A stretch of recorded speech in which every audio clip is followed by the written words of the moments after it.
Hello, this is Randy, your sewing machine man. We're looking at is an ELNA 3005 free arm automatic with all the conventional built-in stitches, the overlock, straight stitch, zigzag, three-step zigzag, built-in buttonholer, all the usual stuff you'll get on this platform. This platform is very similar to a Kenmore 385.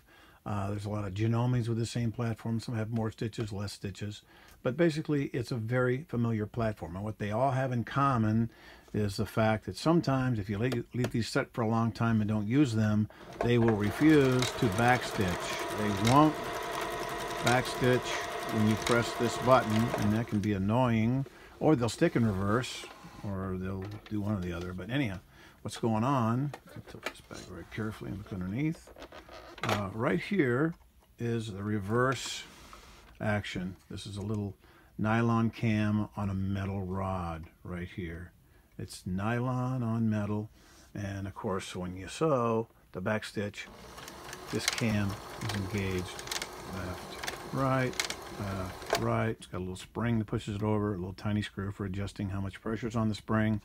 But almost always, if you can't get this to loosen up with super penetrant, some sort of a spray loose penetrating oil, if you put it on this, because a lot of times these come from the factory with a white lithium grease right here, and that white lithium grease, if it sits for a long time, it almost turns like a glue-like, very hard substance, and it won't let it cycle like that. It'll just sit there.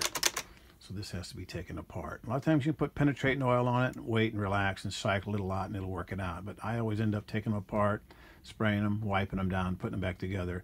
Now it has a Eclip, it has a flat washer, it has a spring, then it has this whole mechanism here. So it's got those 4 parts. And if you want to take that apart, just be very careful how you do it, because that Eclip has a tendency to like launch across the room if you don't take it off very carefully by using a small screwdriver and put it up under the notches and go to pry it off. You hold your finger on it and pry it off. You don't just give it one of these, or it will shoot into space and it'll be gone. They don't have those at Home Depot. So hang on to your E-clip. Got a little washer behind it, and it's got the spring behind that. The spring latches up here, latches over here. It's very simple to take off. You got the rod in the back that hooks in behind. So when you go like that, the spring pushes it over. But it's got oiling wicks. It's got all the good stuff that the machine should have. It's a nice little machine, but it has a tendency, like most machinery, if you don't use it, something will get out of sort on it. So I always say a sewing machine is not an instrument, it's an orchestra. So if you're going along and sewing and it won't back up, that's like having the whole brass section of your orchestra is not working. The tune will not sound right. So every system on the machine has to be serviced. Every system has to be in operating order.